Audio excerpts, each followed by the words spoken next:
All right, welcome to another episode of Kiss My Assets, and we have a great panel today.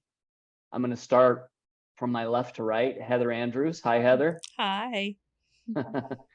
Bella Hoffman. Hi, Bella. This is your first time on the podcast. Glad to have you. Thank you. And Bart Dill, who's also an old timer. I'm an old timer these days. The OG. How does that make me Now, feel? just Old. so everyone understands, Bart and Heather, you're both grew up in Arizona, which is pretty rare. So you're kind of like our use case for talking to somebody who's been in Arizona a long time. Bella, you're from California, as I recall, right? Right. Yes. Northern California.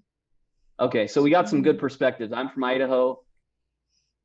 Two Arizona natives, because we're going to talk about a lot of things regarding Arizona, Phoenix specifically. And I want to jump into the first story that I'm going to mostly talk about this one because this one's near and dear to my heart. It's two things. It's barbecue food and it's the Midtown area of Phoenix. And as you can see from the headline, Little Miss Barbecue owners cite rising costs as they cancel the Midtown location. So people who have lived in Arizona for a while have probably heard of Honey Bear's Barbecue. Oh, yeah. Like 20 years ago, it was like the thing. You guys remember that? Oh, yeah. Yeah. Love And Honey I think Bears. they still have a few locations around, but they've kind of lost their big their mojo that they used to have. I remember everyone used to talk about it, go there all the time. And this location in Midtown Phoenix, which is right by my house. And so that's where I guess I'm just putting it publicly on the internet where I live in the area I live in, but I guess it's too late Where now. to find Jameson. But this is near my house, right near my neighborhood. And this Honey Bear's location needed a lot of work. And then now you have Little Miss Barbecue. They have two locations in the Phoenix area, and they were going to expand and take over this location and open up. And they just announced, after they bought the building, they announced that they're going to now not move forward with the project. And it's unfortunate, but as they say in the article, when they first were making plans to expand, interest rates were at 3%. Now they're near 7%. And then in addition to that, their construction budget was $900,000. Now the same work is $1.9 million. So it's gone up $1 million in the cost to build it. And it's changed by 4% in how much the loan would cost. So this just gives a good example of the types of things people are experiencing right now in real estate. You know, this is just a local company that was looking to grow to their third location, and now they're going to have to move off this project because interest rates are higher and the cost to build is higher, more than doubled. So it sounds like they're going to have to sell this location and move it on to someone else. And I'm sure someone else can take that location over. It's kind of this unique, big A-frame building. I guess it used to originally be an IHOP. And, just to kick it off with that story, that gives a little bit of the backdrop of the sort of stuff that we're experiencing. And now I want to transition to a totally different topic, a little bit more on the positive side. When you talk about Barbie and Mattel, how can it not be positive? So this is the new Mattel Adventure Park that's been announced. This is the rendering. This is going to be over by the Westgate in Glendale. So I definitely want to hear from the folks from Arizona what they think about Barbie taking over Arizona, and then also Bella, what you think also. So this is a big new project that was just announced. Well, I think Bart and I are fighting over this article for very different reasons.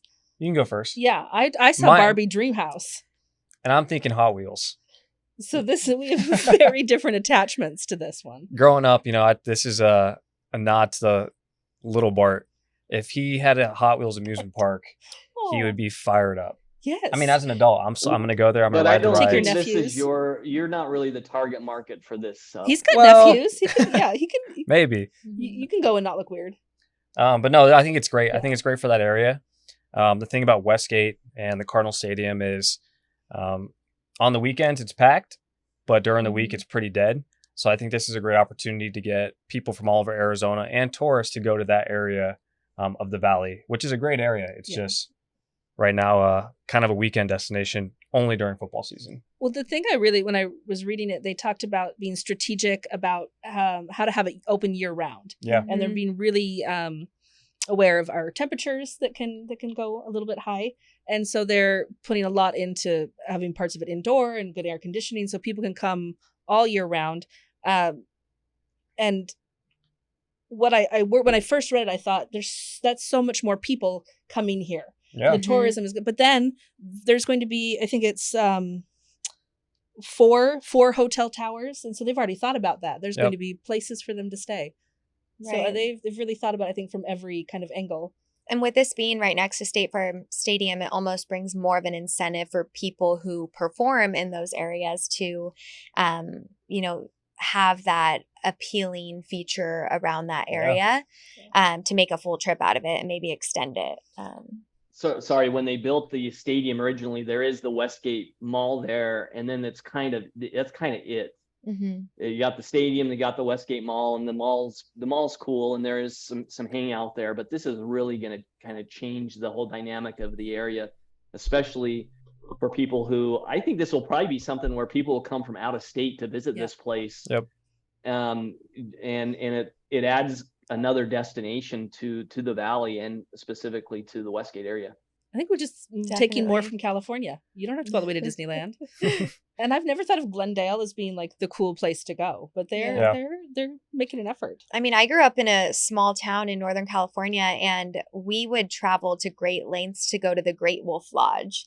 Like was like a big thing. And so, this one? No, it was like 2 hours away from my house. But thinking of that mindset, like I hear people here just be like casually, oh yeah, I'm going to the Great Wolf Lodge on the weekend. And I'm like, that was like a whole trip, like 2 hours down the hill where I'm from. So this is going to be something where even it benefits those even in the valley, not even just those coming in from out of town. So it's definitely going to be a big hit.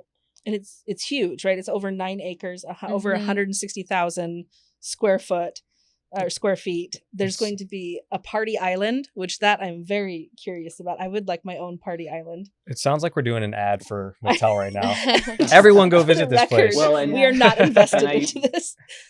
I probably missed this part, but this is what you're probably referring to, Bart, is that there's 2 roller coasters. One is an 84-foot Hot Wheels Bone Shaker roller coaster. Yeah, I'm ready for my balls to be shaking. This is kind of like the Barbenheimer movie coupling, where it's like it's okay, guys, to go to Barbie. If you go to this other movie, it kind of made guys feel a little bit better about it.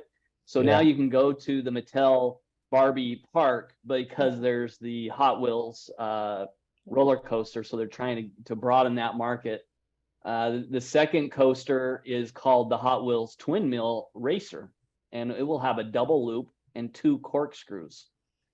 I'm pretty sure a corkscrew is like where you kind of go around. I don't know. One of these. I'm more of the old school. I like those old school wood roller coasters, but those feel I guess safe. I'm a little behind on the roller coaster innovation. But yeah, this is going to be a 45 in addition to that, 4,500 square foot of laser tag and mini golf. That's pretty cool. To piggyback off Bella real quick, if you walk around Arizona or if you even go to a Cardinals game, you'll notice that like I would say 40% of the stadium are fans from other teams. Even at D-backs game, if the Cubs are in town, it's very blue.